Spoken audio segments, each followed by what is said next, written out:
अब भारत सरकार में मेरा भी विभाग है कि मैं अब डीजल पेट्रोल की गाड़ी में बैठता ही। अब ये गेहूं चावल लगा के किसान का भला नहीं होने वाला है। और मैंने अभी घोषणा की कि 5 साल में पेट्रोल को समाप्त करेंगे, कि 3 साल के अंदर डीजल की बसें समाप्त हो जाएगी, सब भंगार में निकाल दो।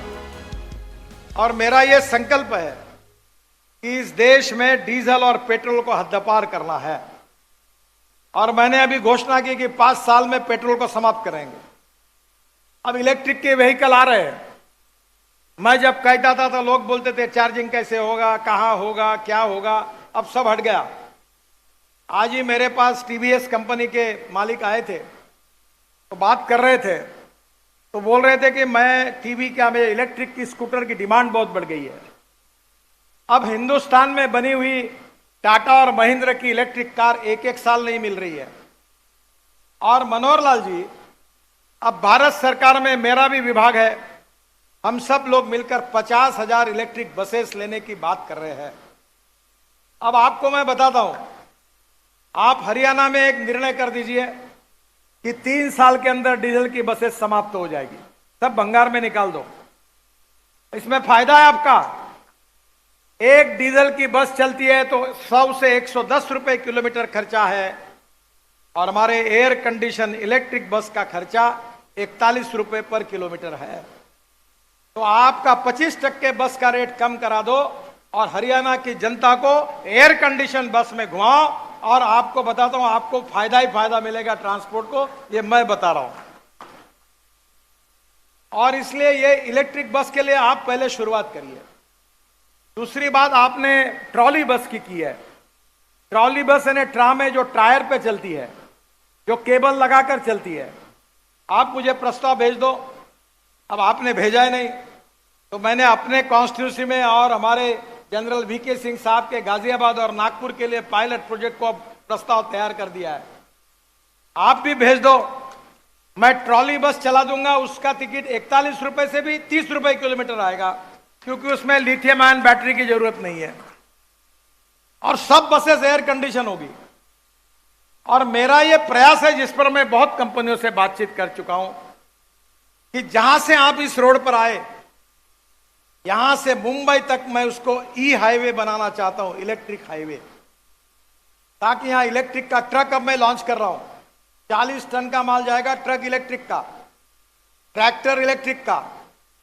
अब आने वाले समय में बसेस इलेक्ट्रिक की, कार इलेक्ट्रिक की, स्कूटर इलेक्ट्रिक की।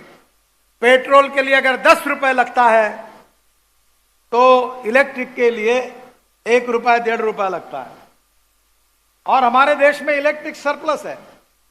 और पेट्रोल और डीजल प्रदूषण करता है, इलेक्ट्रिक प्रदूषण नहीं करता। मैंने तो तय कर दिया है कि मैं अब डीजल पेट्रोल की गाड़ी में बैठता ही नहीं, मैं इलेक्ट्रिक गाड़ी में बैठता हूं। अब इथेनॉल के गाड़ी में बैठता हूं। और मेरे घर पर शायद आपको मैंने दिखाया, ग्रीन हाइड्रोजन, पानी से हाइड्रोजन निकाल पर चलने वाली गाड़ी में बैठता हूं, जिसमें मैं हरियाणा को आपको कहूंगा कि हमारे किसान जो है वो देश के लिए अन्नदाता है। पर मनोहर लाल जी और दुष्यंत जी, आपको दोनों को मैं प्रार्थना करूंगा, मैं भी किसान हूं। अब ये गेहूं चावल लगा के किसान का भला नहीं होने वाला है। अब किसान को अन्नदाता बनाने के बजाय ऊर्जादाता बनाइए। ये किसान ऊर्जा तैयार कर सकता है। एक कुएं से पानी निकलेगा, पंप से पानी शुद्ध होगा, और 1 करोड़ का इलेक्ट्रोलाइजर लगाकर वो पानी से हाइड्रोजन और ऑक्सीजन अलग होगा।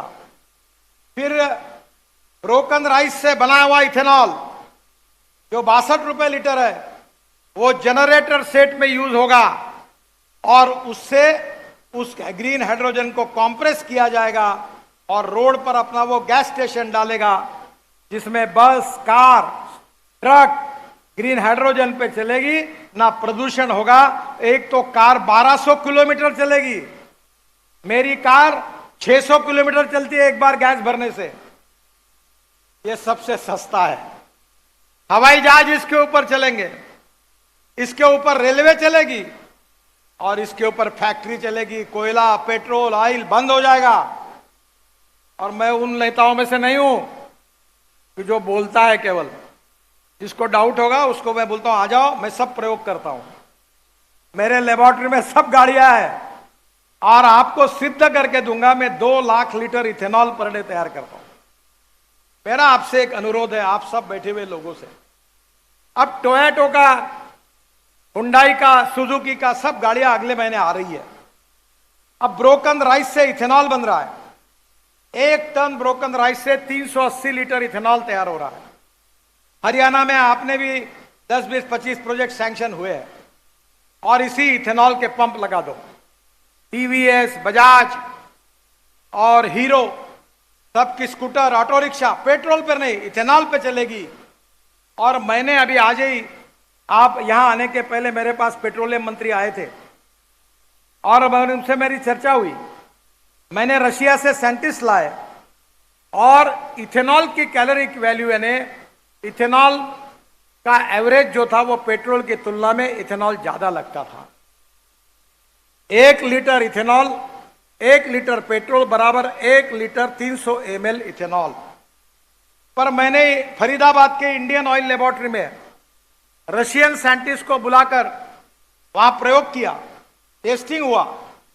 मुझे इंडियन ऑयल के चेयरमैन वैद्य साहब और राम कुमार जी जो है, उन्होंने कहा कि sir we feel it is very difficult.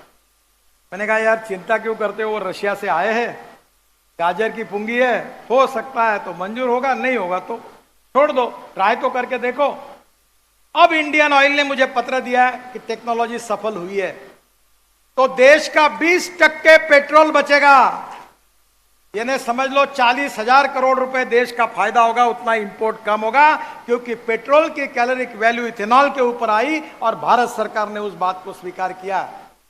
अब मेरा आपसे अनुरोध है, जो मैं बार बार, आपको याद होगा भाजपा का मैं अध्यक्ष था, तब भी मेरे साथ आप काम करते थे, तब भी मैं ये बात कहता था, पर आउट ऑफ बॉक्स कहने में वाली आइडिया लोग जल्दी स्वीकार नहीं करते। अब उस इथेनॉल का वैल्यू पेट्रोल के बराबर हो गया तो ये पेट्रोल पंप बंद करो और सब गाड़ियां पे इथेनॉल पर चलाओ। आपकी ट्रक, आपकी बसेस, आपकी कार, आपकी स्कूटर, और उसमें आप इथेनॉल का भाव है 62 रुपए लीटर और पेट्रोल का 120 रुपए लीटर, एवरेज उतना ही है। तो स्कूटर, ऑटो रिक्शा और कार वालों का आधा पैसा बचेगा और हरियाणा और गुड़गांव का प्रदूषण इस ग्रीन फ्यूल के कारण समाप्त होगा और लोगों को राहत मिलेगी। Electric, ethanol, methanol, biodiesel, bio CNG और बायो एलएनजी। और मेरा ट्रैक्टर मैंने खुद लॉन्च किया यहां, वो जो परली है आपकी, 5 टन परली से 1 टन बायो एलएनजी और बायो सीएनजी तैयार होता है और उस परली से मेरा ट्रैक्टर चलता है। मैं आपसे अनुरोध करता हूं कि हरियाणा में परली को जलाओ मत। इंडियन ऑयल ने पानीपत में एक प्रोजेक्ट डाला है, आपको पता होगा कि वो परली खरीद रहे हैं और उससे 1 लाख लीटर इथेनॉल और 150 टन बायो बिटुमिन बना रहे हैं।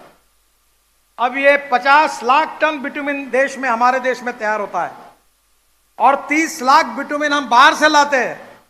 मैंने इंडियन ऑयल को मैंडेट दिया है कि हमारे किसानों की परली का उपयोग करो जो जला रहे, जिससे प्रदूषण हो रहा, पूरा बिटुमिन बनाओ। आप जितना बनाओगे उतना बिटुमिन एनएचआई खरीदी करेगा और परली के कारण हमारे किसानों को 2000 रुपए टन के रुपए से उसको कीमत मिलेगी। अब वो सब प्रूवन टेक्नोलॉजी है और इसलिए मुझे खुशी है कि आपने जो इलेक्ट्रिक की बात की उसको मैं जरूर करूंगा। इसके साथ ट्रॉली बस की भी बात है, वो भी मुझे प्रस्ताव भेज दीजिए।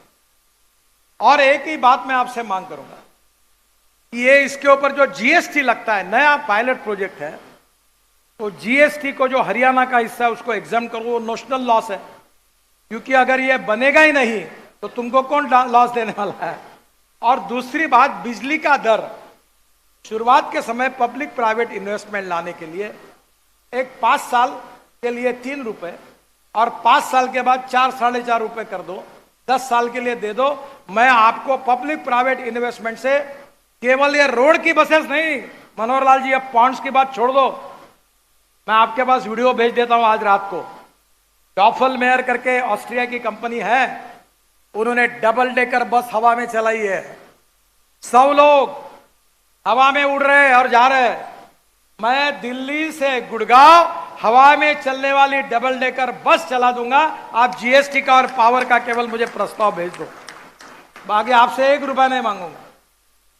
तो ये 2 बातें अगर ये नोशनल लॉस ही है और थोड़ा पावर का सपोर्ट आपका मिल जाएगा तो मैं हरियाणा में public transport, mass rapid transport, electricity कर दूंगा, जिससे हरियाणा को प्रदूषण से मुक्ति मिलेगी।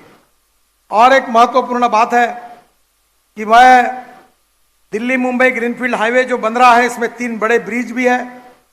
हरियाणा में धुनेला से सोना, फिर केएमपी से खानपुर घाटी, केएमपी से फिरोजपुर झिरका, यह काम लगभग पूरा होते हुए आया है। और ये जो पैकेजेस है, इसमें आज अभी हमारे उप मुख्यमंत्री जी ने भी बताया कि जेवर पोर्ट की कनेक्टिविटी चाहिए। तो मैं आपको आज विश्वास देता हूं कि दिल्ली में डीएनडी फरीदाबाद बल्लभगढ़ बाईपास से 3000 करोड़ की लागत से 32 किलोमीटर लंबा 6 लेन ग्रीनफील्ड कॉरिडोर जेवर एयरपोर्ट तक बनाया जाएगा, हमने मंजूर कर दिया। और इस कॉरिडोर का काम अगस्त 2022 तक अवार्ड हो जाएगा। जरा लैंड एक्विजिशन के प्रॉब्लम है। फिर डीएनडी से दिल्ली मुंबई एक्सप्रेसवे के लिए कनेक्टिविटी, जो यहां का ट्रैफिक कम करेगा। ये डीएनडी फरीदाबाद बल्लभगढ़ से दिल्ली मुंबई एक्सप्रेसवे तक 4,500 करोड़ की लागत से 60 किलोमीटर 6 लेन मार्ग का निर्माण हमने मंजूर कर दिया है, काम शुरू हो गया।